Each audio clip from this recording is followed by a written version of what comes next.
Wax. All right, sweetie, off you go. The floor is yours. Okay.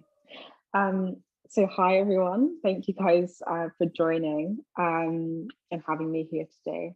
I'm really honored to be here. I'm really excited. So yeah, my name is Amma. I'm 20 years old and I'm from London. I'm a first year student and I'm currently studying modern and medieval languages at Cambridge, which is a fancy way of saying languages. So yeah, and I'm studying Spanish and German. Those are my two main languages. Um, and yeah, a little bit about me. I am a photographer and I like to write as well. And then just anything that gets me creative and allows me to tap into my creativity, I'll be there. That's my thing. So yeah, when approached about speaking with you all, I honestly had no idea about what I wanted to talk about. However, given the current global climate with the pandemic, I thought about my own recent experiences and the lessons I've learned from it, and one of which has been learning to embrace myself in what has been arguably one of the most, if not the most difficult period of my life. Many of us have really suffered because of the pandemic in various ways, particularly from the loss of loved ones. It seems as though for the past year and a half, the entire international community has just been shrouded in this dark cloud of pain, grief, anxiety, and uncertainty of what is to follow. And our way of life, the way that we live, has been very suddenly and drastically changed and uprooted. And we found ourselves for the first time in a very, very long time pressing pause on fast-paced, high-stress, demanding routines. So, like many other cities around the globe, London was a ghost town. The streets were completely bare and completely naked. The city was just muted in the absence of its people. And all my life, I've had the privilege of living in London. I've never seen it like this before. And it feels almost like something out of a dystopian novel. So there we all were, scared of what the future looked like, stuck inside of our homes, stuck with ourselves, and now forced to confront who we were on a very personal and intimate level. For me, having had so many personal battles to fight over the last couple of years, whether they were academic, mental, spiritual, and with personal and familial relationships, being forced to confront myself whilst being in lockdown was terrifying and in itself very isolating. To set the scene, I'm going to talk a little bit about myself, but yeah, to set the scene, when the first lockdown began, I had just emerged barely unscathed from 2019, another defining year of my life. What the pandemic offered me, I believe, what it offered all of us, was a moment of introspection. I had the chance to, whether or not I liked it, to truly look within and learn more about my present self. So in 2018, 2019, I was in my final year of secondary school and I had a lot of responsibilities. I was a member of my school's head girl team, a role that as a young Black woman attending a predominantly white private school was incredibly valuable to me. I was in the process of handing over our student-led magazine, which my friends and I had created 4 years before. We were handing that over to a new team. I was running POCSOC, which is a society I created with a friend in order to create a safe space for students of color. And I was balancing academics alongside making university applications, the most important of which was my application to my dream university, Cambridge.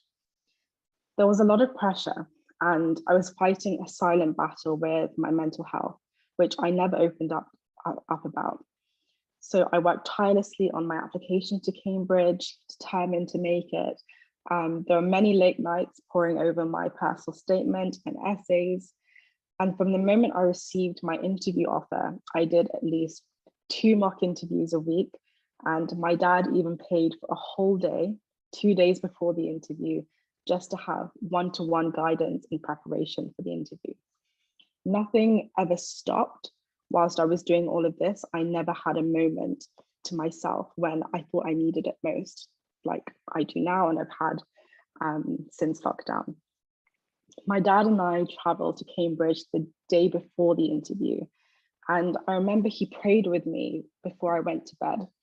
Our family had been through a lot, and in that moment, to be sat in a room at the university taking in and talking about everything that we had been through, and to be able to get to this point was so overwhelming that he even cried.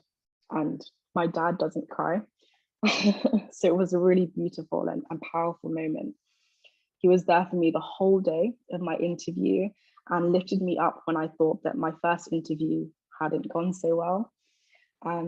Receiving my first offer from Cambridge was a culmination of everything that my parents had worked for, sacrificed, everything that they had invested in me since they came to this country. And it was all just bearing fruit. I will never forget the feeling of getting that offer. I will also never forget the feeling when I didn't get the grades. It felt like all of what I've just mentioned now had suddenly fallen apart. During my exams, I'd become so burnt out that I felt extremely ill with the virus, but still decided to sit my exams, which was not my brightest moment, if I'm being honest.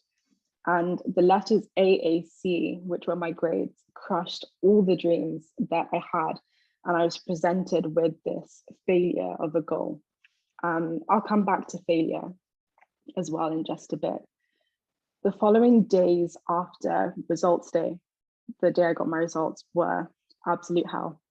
There was conflict between my parents and I about what to do. Should I go to another university that had offered me a place and move on, or should I chase my dream and chase what I'd always wanted? Still facing the burn of disappointment, I knew that I would never really be happy, never be satisfied with myself if I wasn't where I wanted to be, or at least if I didn't give myself that opportunity to have another shot. So I decided to take a gap year and reapply to Cambridge to give myself another chance. It was really hard. At that moment in time, apart from helping around the house like normal, all I had to do was focus on 2 subjects that I was going to resit. My reapplication and my part-time job, which was working at a nursery. That was all. A few changes here and there, but it was more or less the same thing as my last year of school. That's kind of where I was wrong. I now didn't have all the extracurricular responsibilities that I had before, which had kept me preoccupied and stopped me from really confronting my mental health, who I was and who I wanted to be. And so I had to fight. I had to fight really hard for what I wanted and fight to be a better me when I came out of the other side. I received a second offer from Cambridge, which felt like things were slowly coming full circle. The pandemic then hit the UK really hard. Not only did I fall out of work, but exams were also cancelled in the UK, which put me in a really difficult position. My whole structure was falling apart, and everything that I built in a really difficult year was just crumbling. At the same time, as I was deciding how I was going to reach my goals with all these changes, the murder of a Black man in the US called George Floyd at the hands of a police officer was broadcasted all over the world and rocked our communities. I have been really fortunate to have parents who put me through private education and the private education system in the UK. Many with African parents will know that education is something of utmost importance to them. My late grandfather's favorite quote is, "The pen is mightier than the sword." However, as a young Black woman, the journey from age 4 to 18 has never been easy. My experiences of racism, discrimination, and personal conflict in my venture to better understand who I was in an institution which often had ways of telling me that I didn't exactly fit, have made me into the person that I am today. I never shied away from using my voice to speak out when I wanted to, even though I was often drowned out and even ignored. To this day, I use the platforms that I have to speak out about racism and inequality, especially when I live in a country that would rather not confront the reality of its socio-political climate with regards to race. I'm not only a woman, but I'm a Black woman. So sometimes I feel like it's a continuous battle, not only to be seen, but also just to be acknowledged. George Floyd's murder sparked worldwide conversations about race and the movement Black Lives Matter. Some of 2020 was mentally and emotionally tasking, as I had to sit there and either debate or listen to white people debate whether or not my life as a Black woman mattered, because that is truly what the conversations were about, whether or not we realized that, or even if they appeared to be that way. At times, I enjoyed intellectually stimulating discussions with people as we tried to decipher and understand the world that we lived in. But I also received many apologies from people I had been to school with, expressing their concern over their previous behavior towards me. It was a bitter pill to swallow, and it was not even the worst of it. A month later, I would find out that yet again, I would miss out on the Cambridge after not having been able to sit the exams. So there I was, reminded yet again of how my life was a constant battle after battle after battle, with little time to really pick myself up. And as I reflected one day on what had happened in the past year, I decided to write down my goals. I found that I couldn't write anything. I was completely lost on what I wanted. I didn't even know who I was. Yes, I had seen different sides to myself, different sides to my strength through every roadblock that I had faced and that I had encountered. But I didn't seem to wholeheartedly know what I wanted. For the first time in my life, I was reflecting on the person that I was, and I had nothing to say. It was in this time that I learned the second step in the process of embracing who you are. So the first is confronting yourself. And in confronting yourself, that's questioning who it is you are, who you want to be. You also need to think about the people around you. Who makes you who you are? Who helps you reach your goals? In embracing yourself, it is incredibly important to have a support system. For me, it's my family and my friends, mainly my family. Without my family, I doubt that I would have gotten through a lot of struggles in my life. Without my family, I doubt I would have had the strength to fight for my place at Cambridge for a second time. They are a constant in my life that act almost like a trampoline. When I'm coming down, they push me right back up. And I look to my parents and I look at their lives and everything that they have put into raising us into the people, me and my brothers, into the people that we are, and the path that they have set for us and are continuing to set for us. Though we clash many times, I know that my parents would not have pushed me as much as they did had they not believed in me. My parents see the potential in me every single time, even when I myself can't. And in those moments when I feel lost, I never understand why they push me. But the minute I engage with their encouragement, I work with them, I see what they see, and I can actually embrace who I am. The people around us, the people that we keep around us, have an incredible effect on who we are, both good and bad. But it is about being honest with yourself and knowing who will truly push us to be better, to be greater. For every negative thing that you see in yourself, somebody who loves you will find 10 things that they see. You deserve to be embraced, not just by yourself, but by people who will show you how much they love you and will help you love and want more for yourself. The most difficult lesson for me that I have learned in coming to be proud of who I am is learning to accept and welcome failure.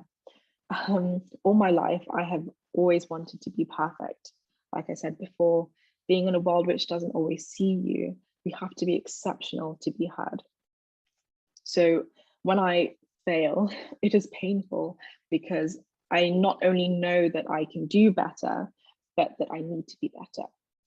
But it's a process, it's something that I'm really trying to unlearn. The greatest opportunities come from your failures. I don't really like to use the word failure because to me, it sounds very finite and frankly quite soul crushing. And that might be because of my life experiences with failing.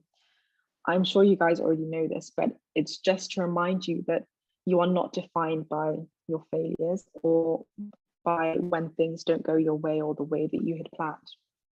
You are defined by the way in which you pick yourself back up and you keep pushing. And that is not necessarily straight towards success. The fact that you are able to see beyond your current hardships and challenges to move forward, for me, is in itself commendable and is a success that you should be proud of. Whatever you might consider or label a failure is just an opportunity. It's an opportunity to prove to yourself and to others that you decide what the future holds for you. So embrace it and just use it to learn more about who you are and who you will be. The last thing that I would say about embracing yourself, I know I've said embrace a lot today, I apologize. But the last thing I would say is that understanding that everything is a work in progress. The journey of coming to love and accept yourself, much like anything else in life, is a process.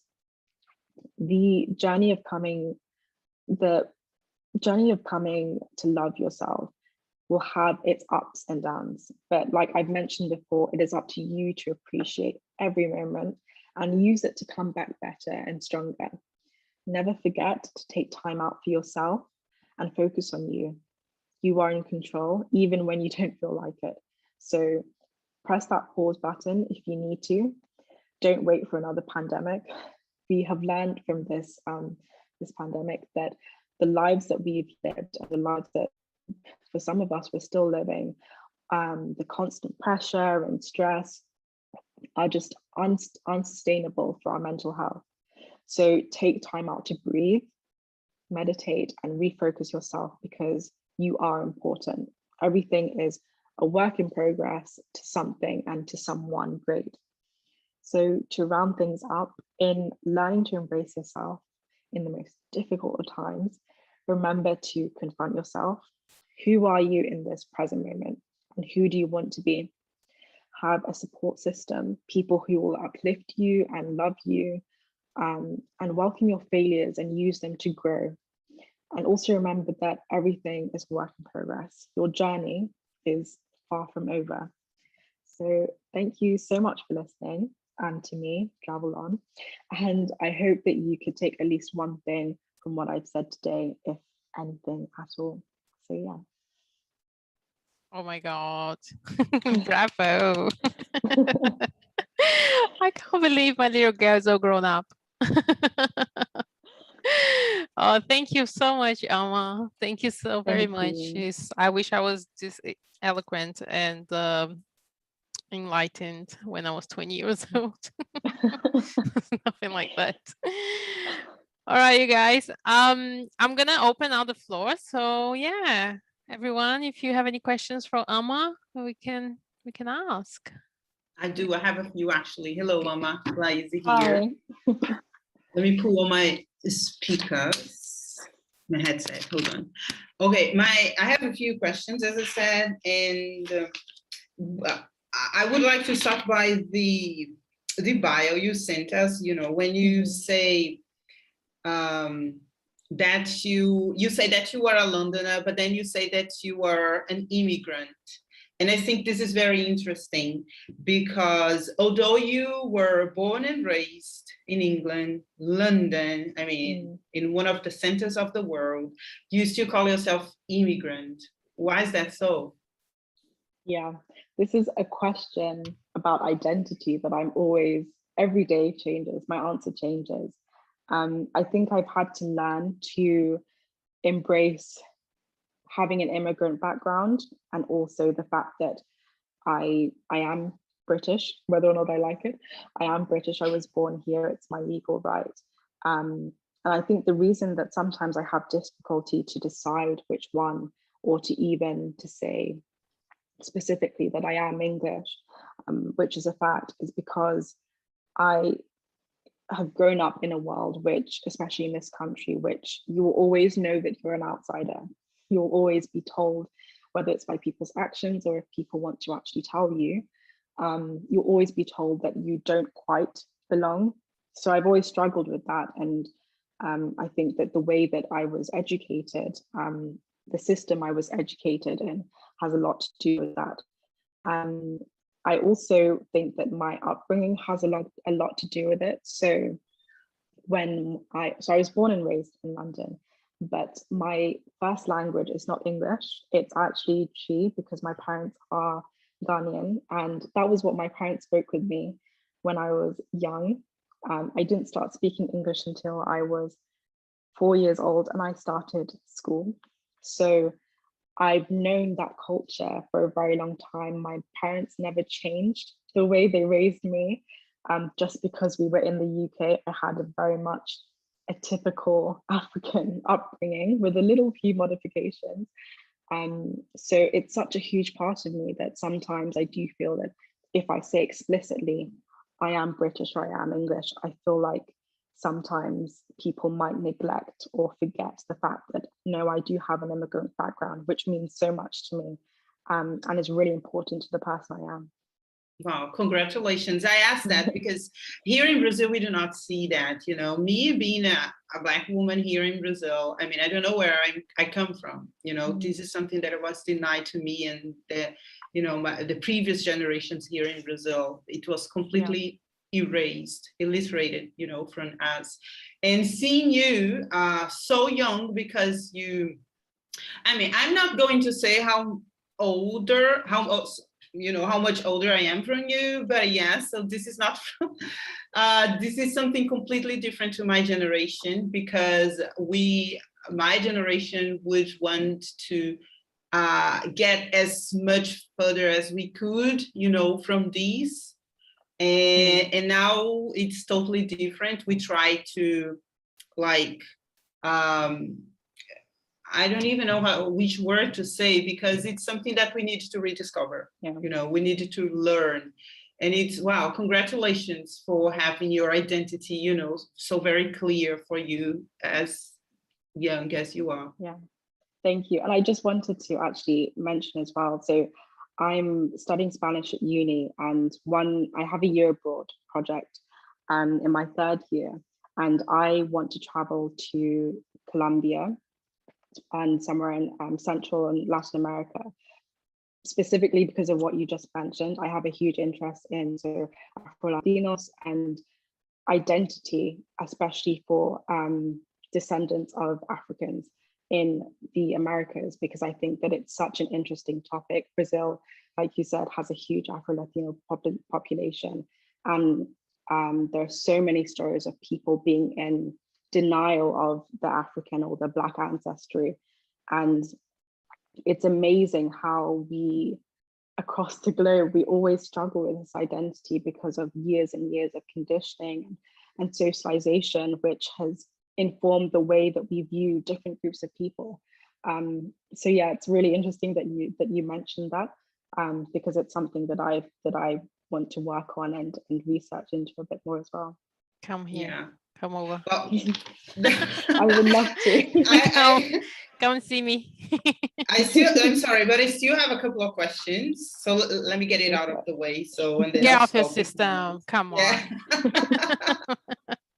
Another thing that you said, I mean, because I'm I'm really glad to hear what you just said, you know, because another thing that you said is that you didn't shy away from people's comments and always constant reminders that you were not white and that you were in a white dominant environment, but you were still there because you pushed yourself through there. So you earned the position. And what usually happens, I'm talking now from my own experience, you know, because I didn't see myself when I was at school, when I was at university, I didn't see color to me, to my identity, you know. I didn't see myself as a person of color, although I was like one of the 2 or 3 people. I always studied in private institutions here in Brazil. So, but I was always so grateful for being there and so grateful for those people accepting me, although it was no scholarships. My parents were paying for that, big money. And I didn't see myself the way you see yourself. So I mean, how do you do that? And what, of course, you just said, because it was your upbringing that your parents taught you to do so. And once again, I see how much difference we have in cultures, because my parents are also Black. I come from a Black country. I had one of my grandparents, he was set free from slavery, great-grandparents. So it's not distant in my family, you see. But I didn't have this view. I have my grandmother, my mom's mother, she used to hate Black people. She died being a Black woman, being born to recently set free men. She used to hate Black people, you see? Yeah, it's really difficult because, so for me personally, I don't have a history of slavery, well, as far as I know, slavery in my family. And so the first thing is that I think that I'm very privileged in that sense, that I have a direct link back home to Ghana, and I know my family, and we're very firm in the people that we are, especially because my parents are both Ashantis, which is the biggest tribe in Ghana, and depending on who you ask, you know, we're a very proud people.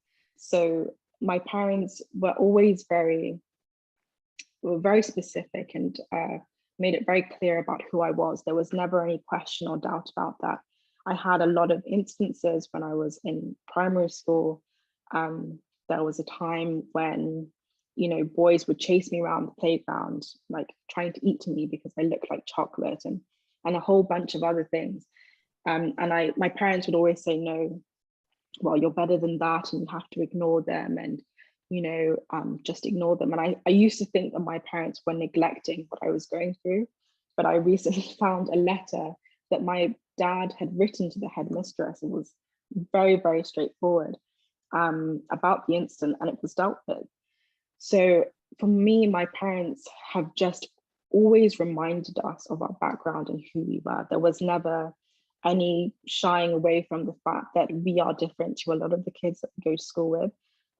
My dad specifically made it clear to me when I started secondary school. He said, we don't come from money. We don't have a lot of money. We're building something now, and that starts with you guys. We're not like a lot of your white counterparts who, if they don't do well in school, they can go to their families and they can go do the family business. It's like, you don't have that option, so you have to work hard.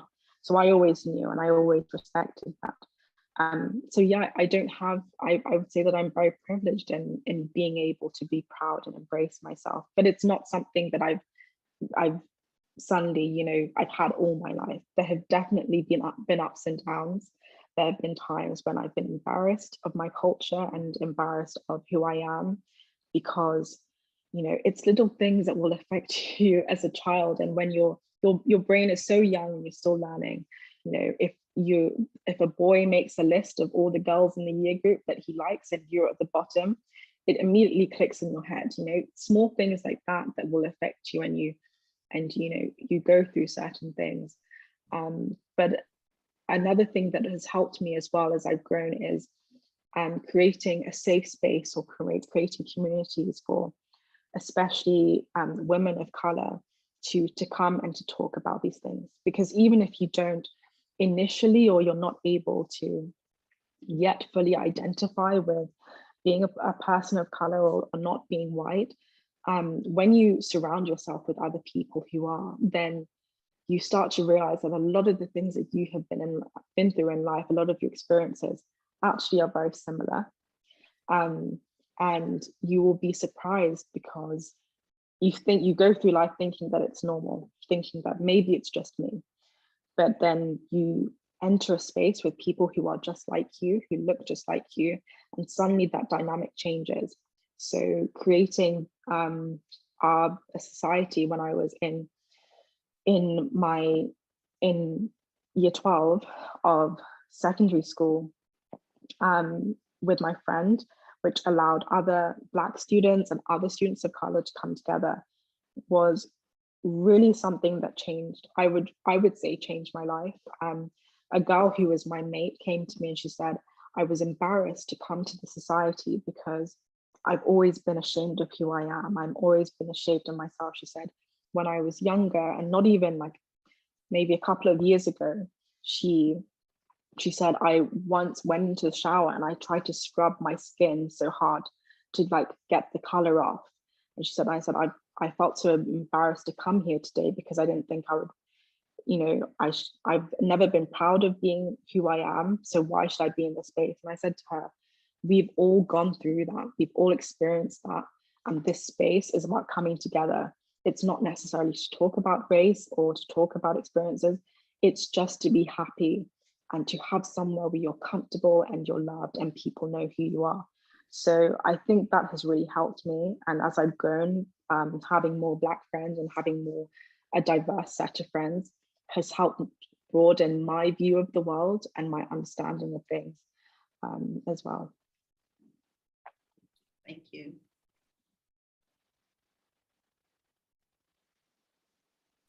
You done with your questions, Lazy?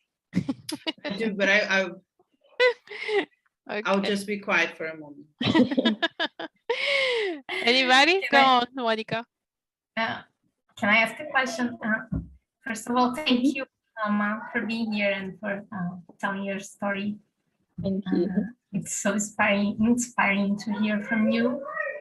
I was thinking, first of all, about what you and Lais were discussing about being from Ghana, but being British, but also identifying yourself as an immigrant from Ghana. And I was remembering the book of, I will remember her name. She's a researcher in Germany, and she writes, her researchers are about Black women experiences in the United States and Germany. And there is a complaint with this very common among those Black women about always being asked, where are you from? As if they didn't believe those places where they live. So your words and explanations made me think about that. Dada Quilomba, I'm sure you heard something about her. She's a psychologist and also an artist. But this is not my question. I want to know a bit more about part of your bio, which is in my Instagram, the part about your project of providing menstrual objects for young women. I think this is so interesting, and this is my area, human rights. I work with these issues too. So please, if you could tell us a little bit more about that. Of course. So two of my close friends founded an organization called PeriodLink, which is an NGO designed to help young women learn more about menstrual health and menstrual hygiene and sexual health, by also providing them the products that they needed. And last year during the pandemic, actually, they asked me if I wanted to join. And it was something I was quite nervous about because I'd never done anything like that before, but I thought, I'm going to take it on, I'm going to do it. And it's been an incredible experience so far. It's been amazing because although our main goal is to help women and to help women stay in education by focusing as well on their bodily health, we also recognize the importance of women as the pillar of communities, how important women are to, whether it's a small, very local community and wider society in general. So we recently worked with a environmental organization in Ghana where we wanted, so we're working in a village, very remote, far from the city. And we created a business plan, a setup for the women in the community to make reusable pads. And with the money that they gained from that, all the money went straight to the women and to the community. We also set a GoFundMe page up so that they could create boreholes to get water during the dry seasons to the community. So it wasn't just about, focusing on menstrual health and women and women alone. It was recognizing for us that women are the pillar of the societies. They keep the societies together. They keep the people together. But they also need to look after themselves. If there's no water, then women can't take care of themselves when it's that time of the month.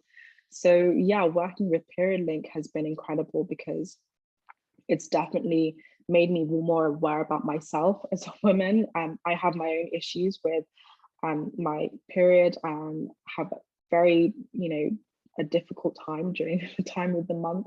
And so it was something that I was passionate about, and something that, especially having a mum who's a midwife, I knew that I had to do, because I think that it is incredibly important when we can resolve the issues that are caused from girls missing school because they don't have the right sanitary products and materials, or because they're too embarrassed to go to school because of their period.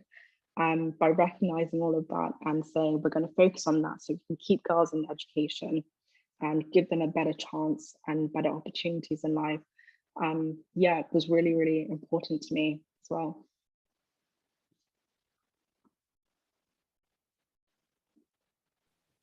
Thank you. Thank you. Wow, so good. Did you do this with people from school? How did you met these people on the internet and then you went from there, or is it like people that you already knew?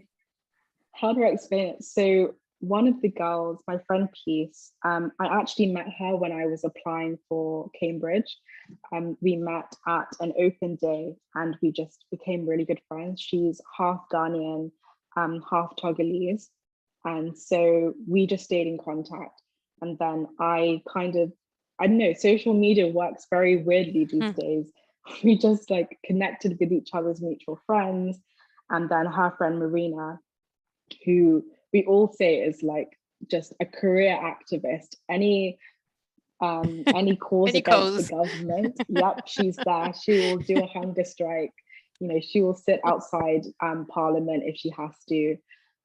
She messaged me and said, would you like to join? And I said, yeah. So yeah, that's another thing as well. Networking has changed, and the way we network and connect with people has really transformed. And so I've met so many people because of it, and I've learned so many things. Things like how to reach out to news outlets and publications and sending out mission reports and statements. Something I would never have learned, I don't know, down in any career that I want to do in the future. So it's been a fantastic experience. Awesome. And I want to ask you, like, oh my God, I have so many questions, but I think I'm focusing on the one that just I thought about it now. Right. So like London is always buzzing, and especially like where you live. So happening, everything is going on.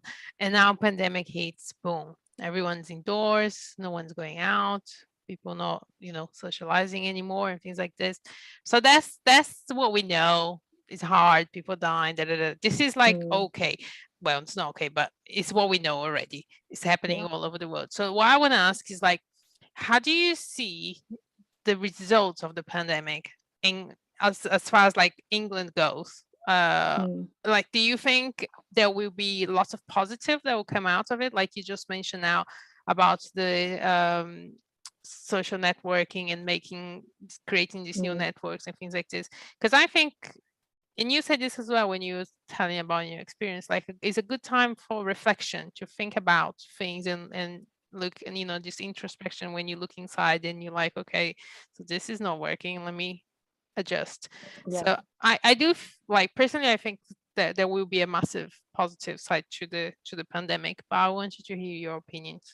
Yeah, absolutely. I mean, it's hard because living in England, we also have to deal with, I don't want to get too political, but we have to deal with a government who has a very interesting way of going about things. I will just put it that way.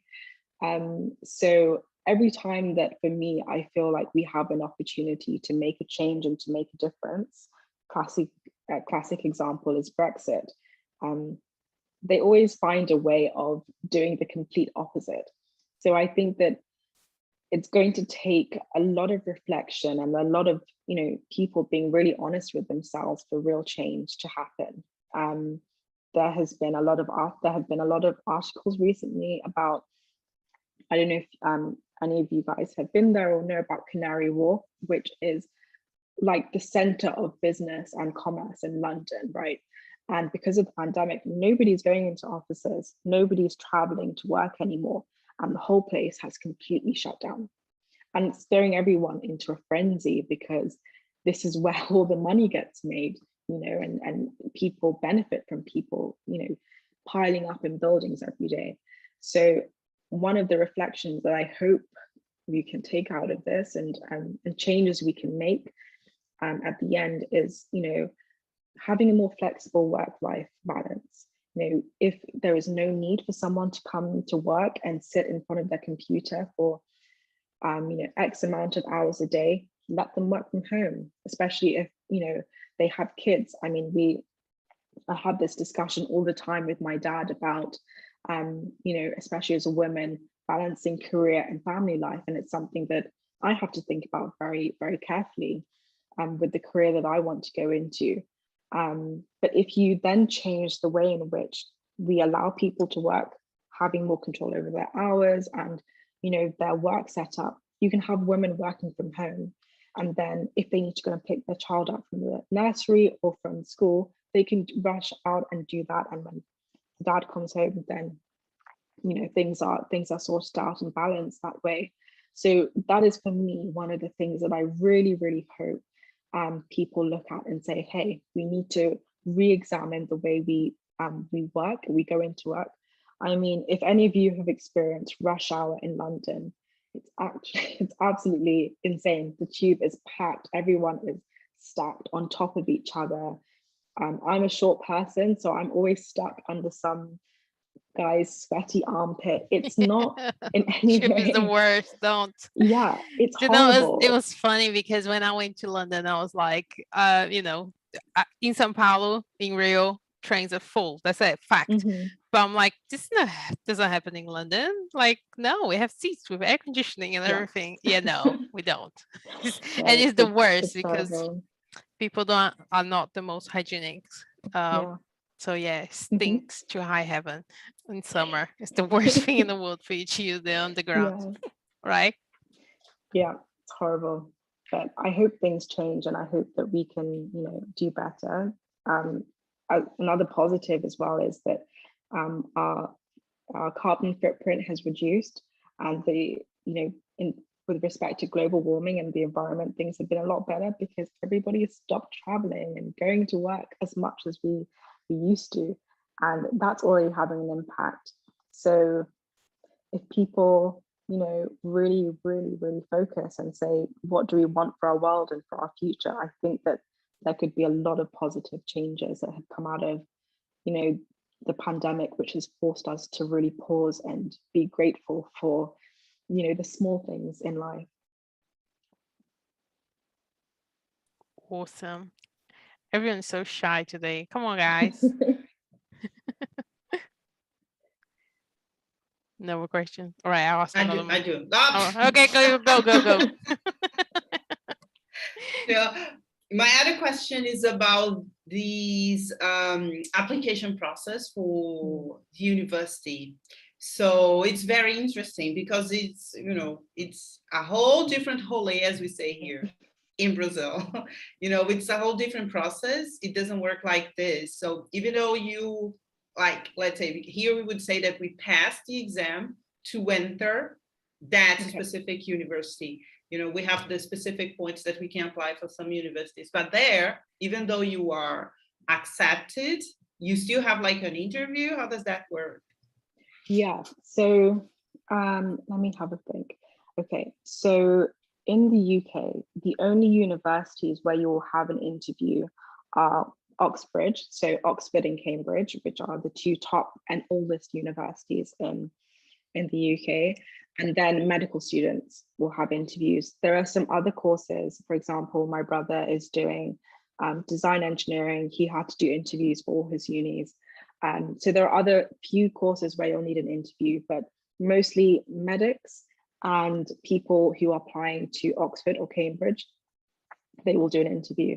So as a UK student, I only know the process as a UK national. What we have to do is when you are 17, 18, you'll sit exams. Depending on the school that you go to, there are different types of exams, like IB, which is the International Baccalaureate, and then A-levels, which is the UK standard exam that everybody takes. They've changed it recently, but you only do 3 A-levels in whatever subjects that you think that you're going to need for university. A lot of universities will have requirements for what subjects you need to do. So for example, for Cambridge, it's not a requirement that you study 2 languages at A-level, but at least at GCSE, which is another exam that you take at 16, you should have studied 2 A-levels. So yeah, A-level, you sit 3 subjects. And when you get into your second year of A-level and you're applying to universities, you let the universities know which subjects you're doing, and your teachers will give you a predicted grade. So a grade they think that you will get in the real exams.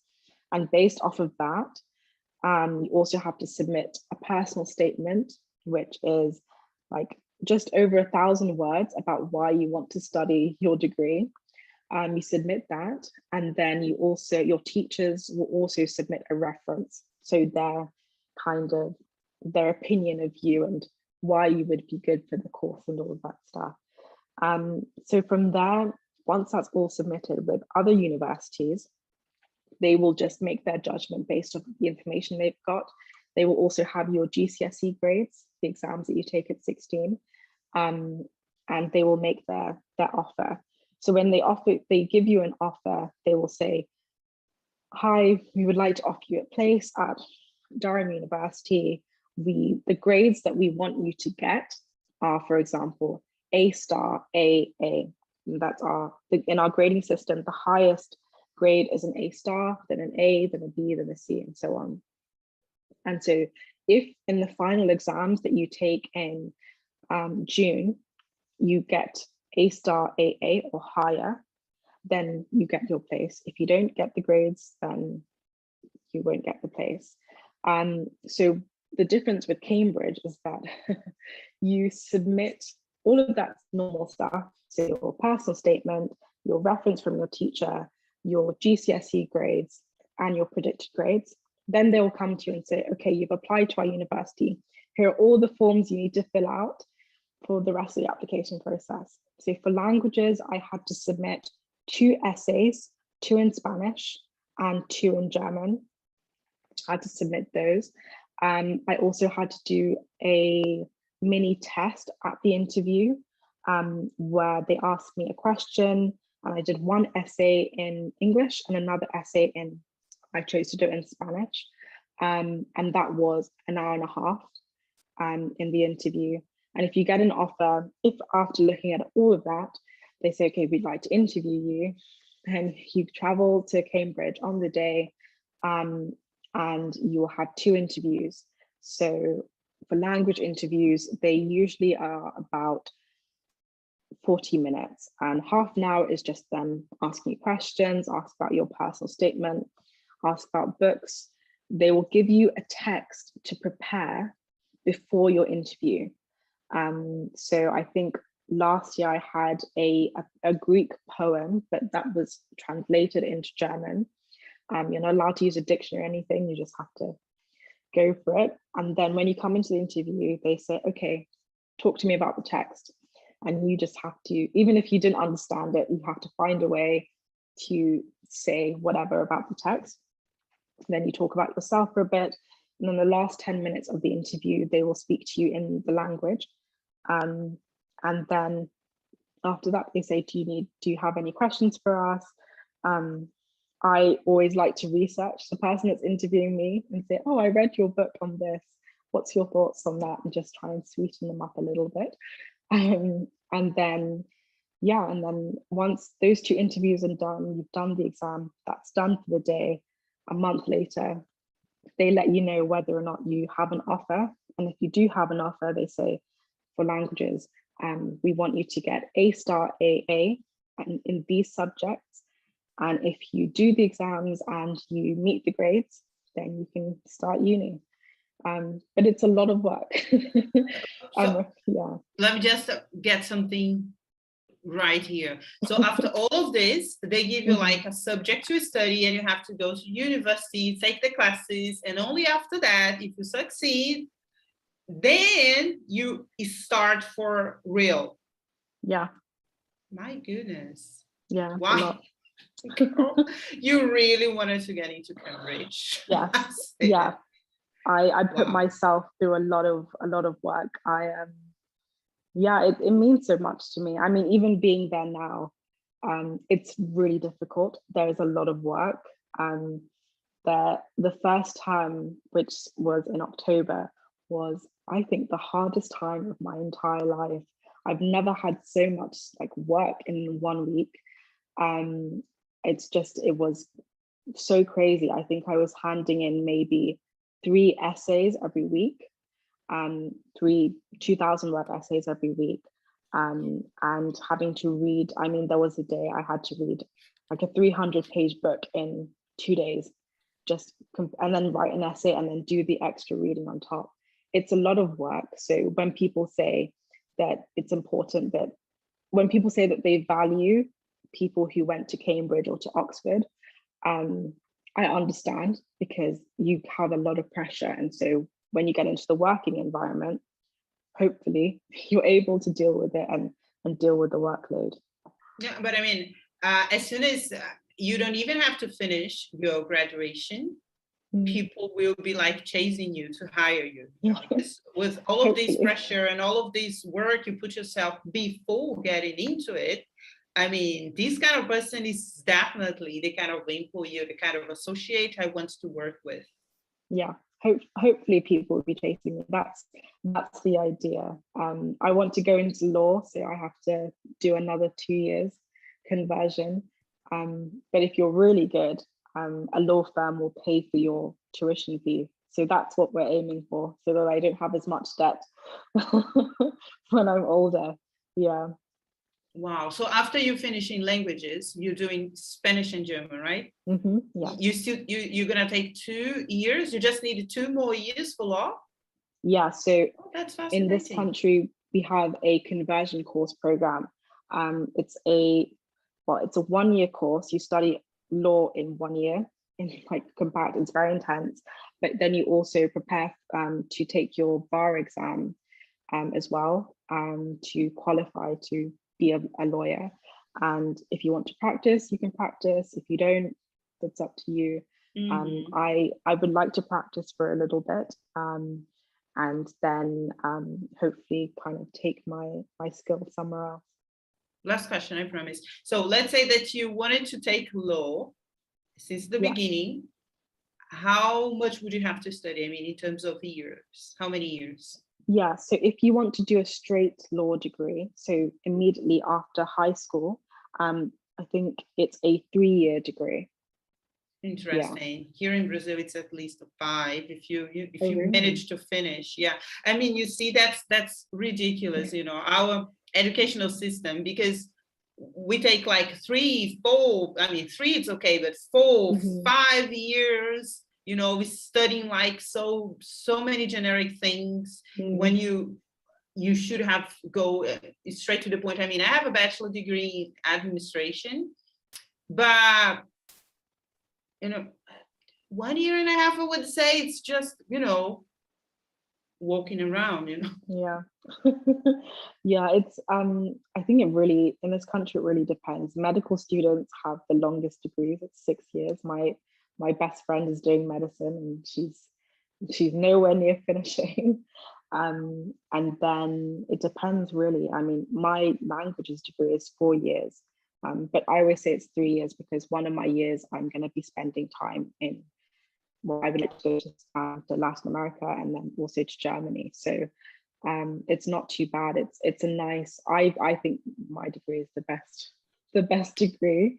You're in languages, girl. I would say you're in the best way. Exactly. Vai se emploia uma German teacher. Girl, we have to establish a partnership right now, and she's a student, because 1 year on, she wouldn't even want to look at us. You say, what? I'm a Cambridge graduated. You scum. Don't care for you. Monica, did you have a question? Sorry. I was just curious to know about the interview. When all those gentlemen and ladies ask you if you have a question, what kind of question you are supposed to ask? What kind of question? Let me say something. Here in Brazil, when you are applying for a job, especially for a job, when they ask you, do you have any question for us? You are always thinking, what kind of question can I ask to look smart and and to be hired to those people. So I'm really curious about what kind of question do they want to listen to. Yeah, that's a good question. Every time I'm mentoring people for interviews, they ask me the same thing, and I always say to people, for university, for Cambridge, you will know who your interviewer is going to be. So the first thing I do is I look them up. If they've got a book, I'll read the book and I will find something interesting in the book and talk about it. If they have a podcast or they've done an interview, I listen to the interview, I read a bit about them. I basically just do my research on the interviewer.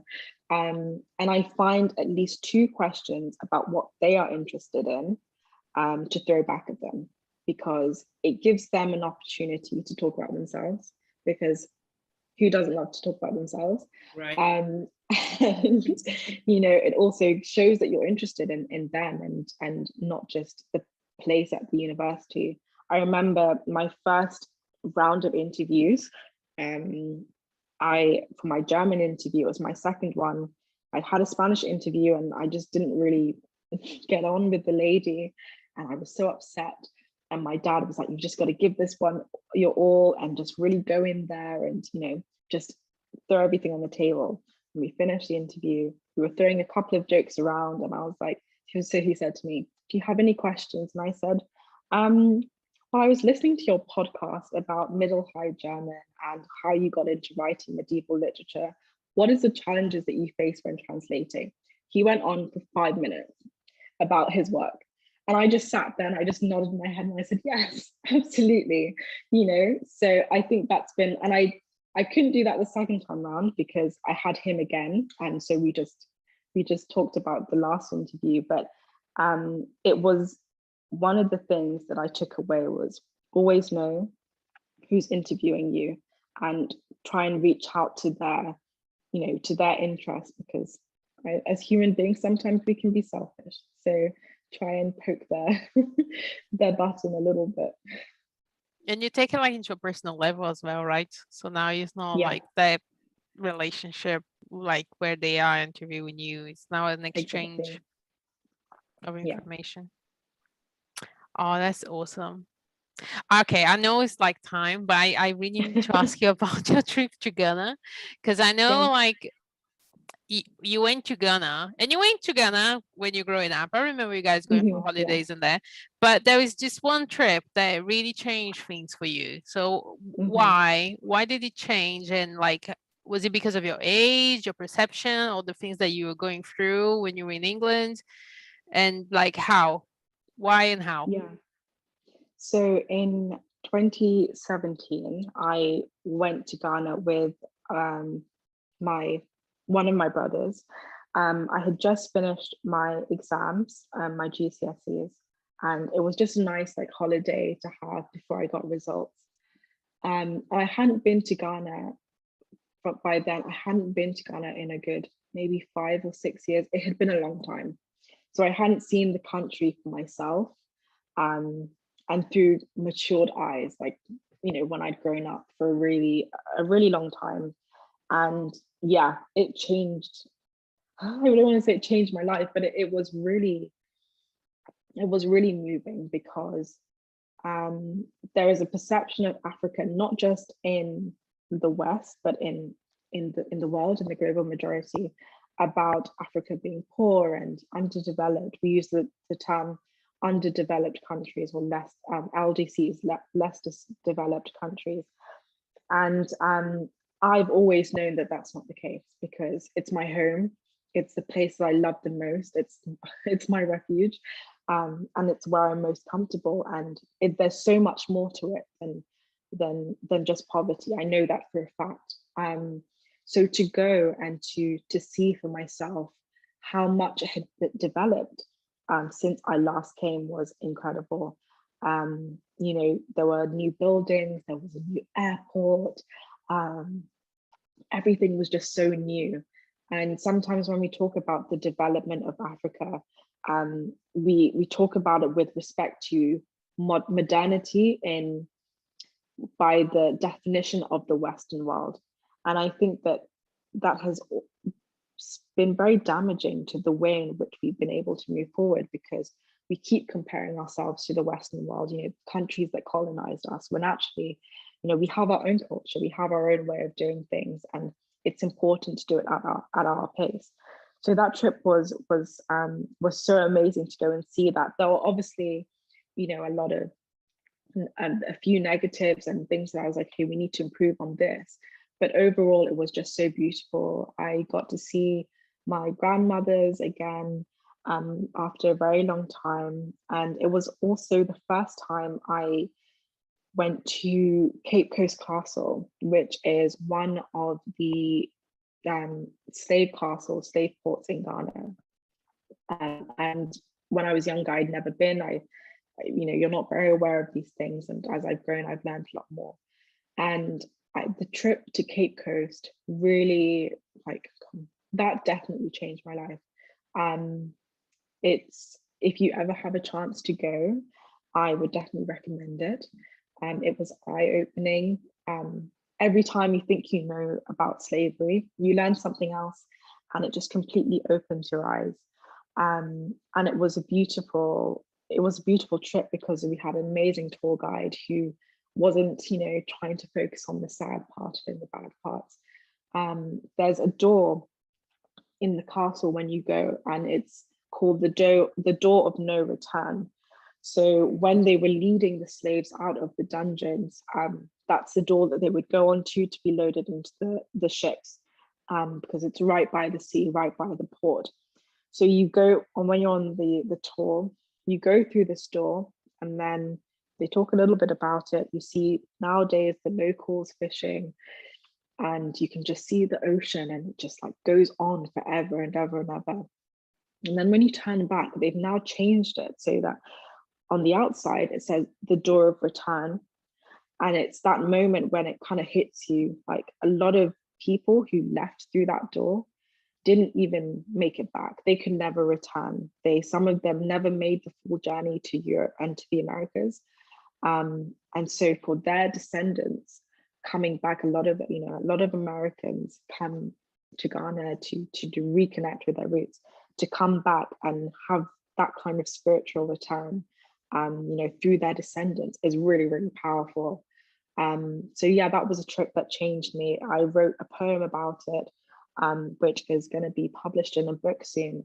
And so it was a really important trip for me to just see the country through mature eyes, older eyes. And then I went recently in 2019, and I took my best friend who is white, and we had an amazing time. And I was just so proud to be able to be like, this is my country, and show her around and, eat all the local foods and really enjoy ourselves. Show And off even a when bit. I went then, yeah, just to show off. Yeah. It was just amazing. So yeah.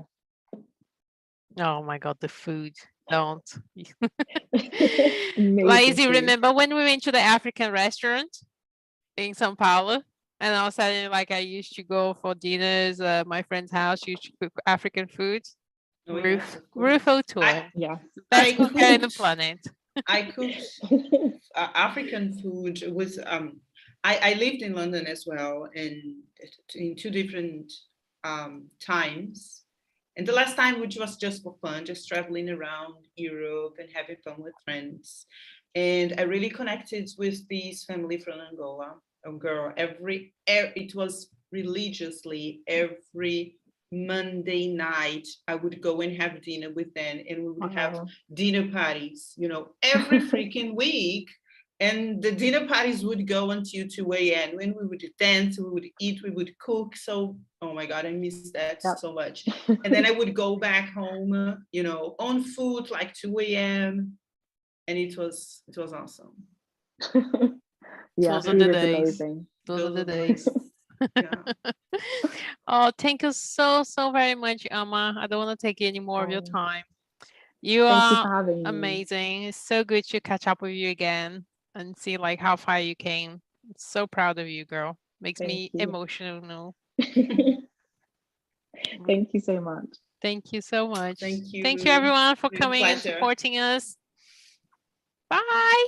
Thank you, guys. Emma. Thank you. Bye. Bye-bye. Bye.